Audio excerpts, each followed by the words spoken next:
I am doing research under the guidance of Dr. Reshmiyar, who is Assistant Professor of Department of Commerce of Sri Shankara Vidyapeetham College, Valayanchirangara, Perumbavoor. My research topic is intellectual capital and financial performance of public and private sector banks in Kerala. Today, I am going to present about intellectual capital. Let me share my presentation. Is it visible? Yes, visible. You can proceed. Okay.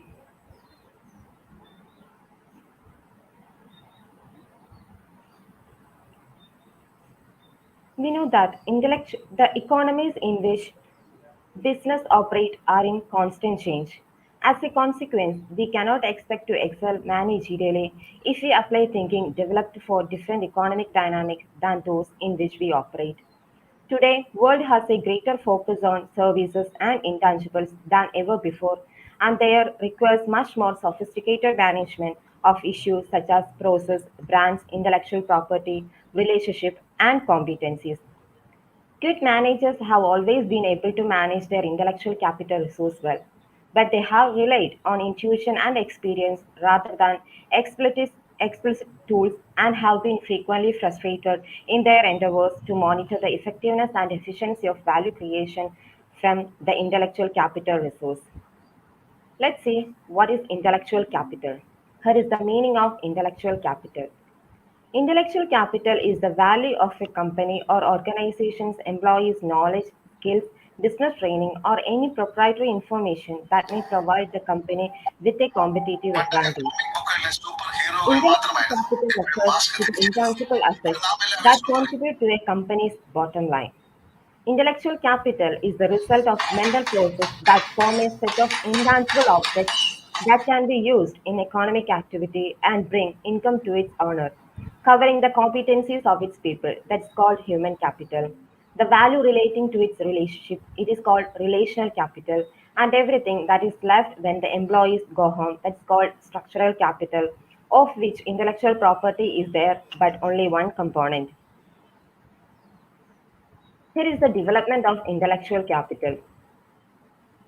One of the greatest challenges facing any organization today is the gap between its balance sheet and its market valuation.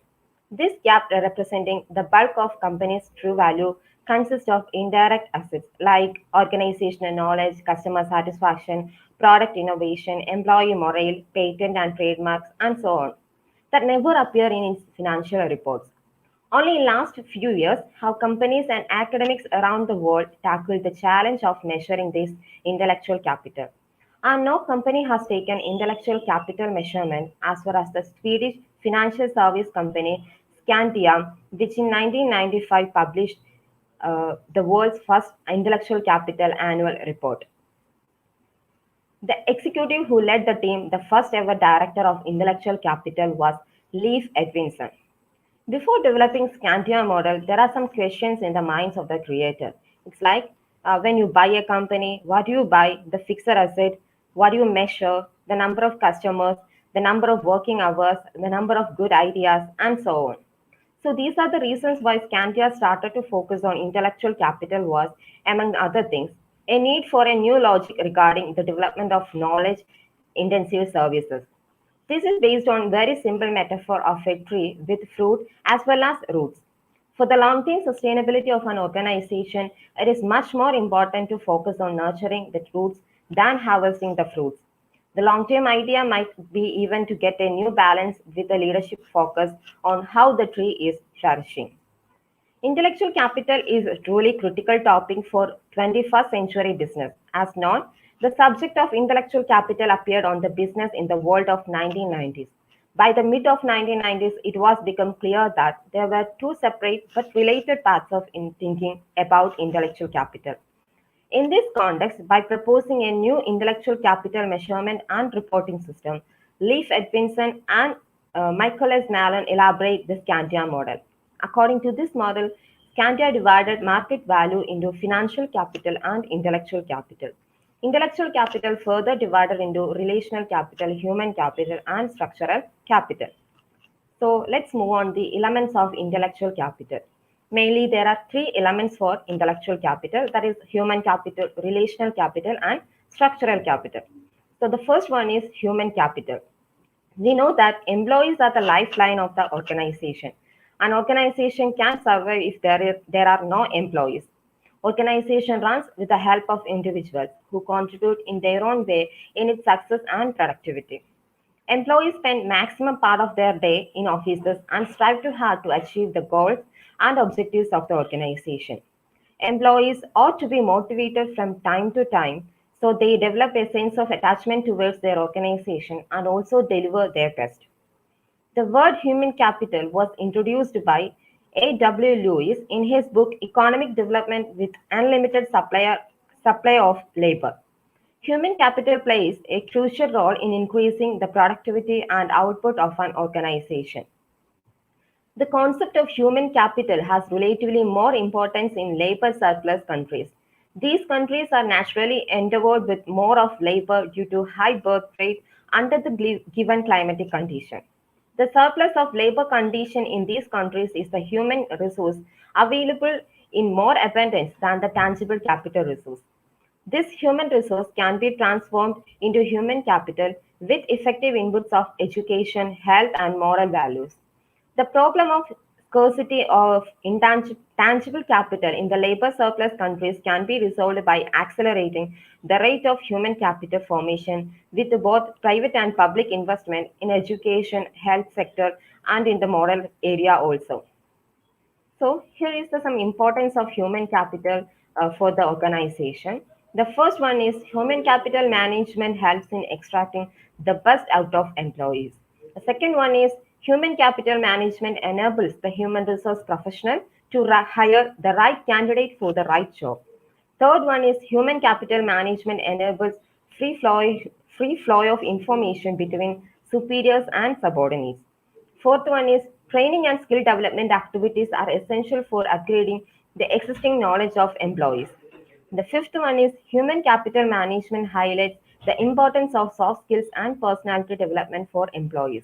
And the last one is human capital management helps the employees to improve in areas where they feel that they are lacking. So the next is about how we can increase or boost up the human capital in an organization. So these are some methods which we used to increase the human capital in an organization. They are we can increase by providing the constant trainings to employees or by monitoring the performance of employees regularly or by enhancing direct communication or by defining their job responsibilities or by motivation. So the next component or the second element of intellectual capital is relational capital. In the past years, the economy more and more has shifted from an industrial to a knowledge economy. This positions intellectual capital as a central factor of economic growth. Relational capital includes reputational knowledge and relational knowledge, such as individuals' network, social relationship, and business relationship. So, relational capital is one of the three primary components of intellectual capital and is the value inherent in a company's relationship with its customers, vendors, and other important constituencies. So here is a definition regarding relational capital. That's relational capital is a subcategory of intellectual capital focusing on the intangible value present in the relation an organization has with business partners and other external parties that contribute to fulfill the company's needs and also includes elements like corporate reputation and customer potential. Relational capital represents the value of capability of a company to interact with outside world and all stakeholders.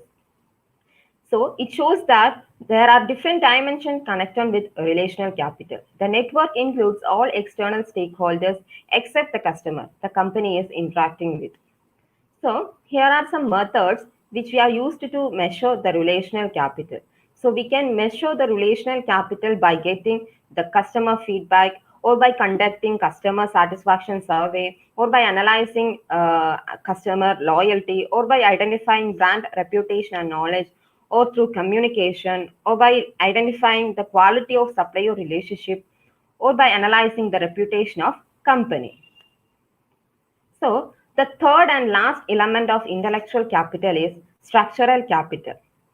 Due to the desire of the organization to be competitive in the market, the approach of the structural capital is the structural capital is the supportive non-physical infrastructure that enables human capital to be function. It is owned by the organization and remains with an organization even when people leave. Structural capital includes processes, data, system, designs, and knowledge. So there are three subcomponents that comprise structural capital, which are organizational capital, process capital, and innovation capital. The main role of developing structural capital and asset extraction capturing human and relational capital. The idea that there is a structural capital is important because it always remains in the possession of the organization. This refers to the idea that the structural capital can be used to manipulate and extract human capital. So, in the introduction, we have seen that the meaning of intellectual property, that is, intellectual capital. That is, intellectual capital is the result of mental process that form of set of intangible objects that can be used in economic activity and bring income to its owner, covering the competencies of its people, the value relating to its relationship, and everything that is left when employees go home, of which intellectual property is there, but one component. So it is clear that intellectual property has an impact on intellectual capital. That's why we are going to discuss about intellectual property. Intellectual property is a category of property that includes intangible creation of human intellect. There are many types of intellectual property and some countries recognize more than others. The most well-known types are copyrights, patents, trademarks, and trade secrets. The modern concept of intellectual property developed in England in the 17th and 18th century. The term intellectual property began to be used in the 19th century, though it was not until the late 20th century that intellectual property became commonplace in the majority of the world's legal system. The main purpose of intellectual property law is to encourage the creation of wide variety of intellectual goods. To achieve this, the law gives people and business property rights to the information and intellectual goods they create, usually for a limited period of time, depends on the extent of protection granted to innovators. So let's move on the different types of intellectual property. The first one is patent. A patent is a form of right granted by the government to an inventor or their successor in title, giving the owner the right to exclude others from making, using, selling, offering to sell, and improving an invention for a limited period of time in exchange for public disclosure of the invention. The second type is copyright. A copyright is a type of intellectual property protection that protects original works of authorship, which might include literary works, music, art, and more. Today, copyright also protects computer software and architecture. And the third one is trademarks. A trademark is a recognizable sign, design, or expression which distinguishes products and services of a particular trader from similar products or services of other traders, although trademarks used to identify services are usually called service marks. The trademark owner can be individual, business organization, or any legal entity. A trademark may be located on a package or a label, a voucher, or on the product itself. For the sake of corporate identity, trademarks are often displayed in a company buildings. And the fourth one is plant varieties. Plant breeders' right, also known as plant variety rights, are the rights granted to the breeder of a new variety of plant that give the breeder exclusive control over the propagating material and harvested material of a new variety for a number of years. With these rights, the breeder can choose to become the exclusive marketer of the variety or to license the variety to others. And the fifth type is industrial design right.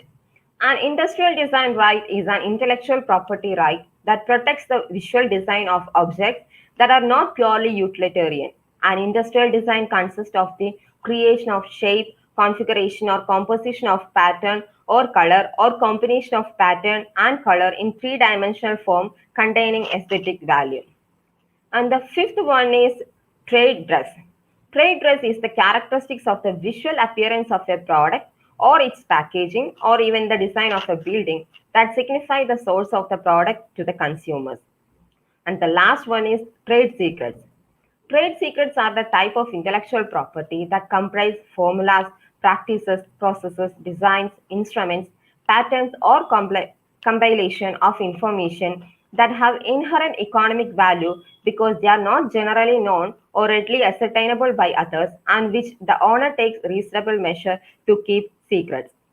Trade secrets are protected without official registration. However, the owner of trade secrets whose rights are breached, that means if someone steals their trade secret, may ask a court to ask against the individual and prevent them for using the trade secrets. So that's all about my presentation. Thank you. So now I would like to take this opportunity to thank Dr. Matthew George, Principal Maharaja's College, and Dr. Jayamol, Vice Principal, for their valuable support. Next, I would like to thank Sri Santoshi Varghese, IQAC Coordinator, Dr. Bindu Sharmila, Research Committee Coordinator, for arranging this event. Next, I would like to thank Dr. Suresh VN, HOD of PG and Research Department of Commerce, for his support. Next, I would like to express my sincere gratitude to Dr. Reshmiya, my supervising guide, for her wholehearted support and encouragement. And also, I would like to thank the teachers of PG and Research Department of Commerce.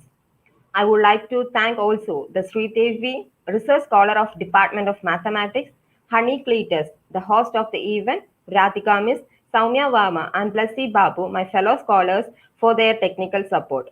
And I also thank all the viewers for spending their valuable time. So thank you all.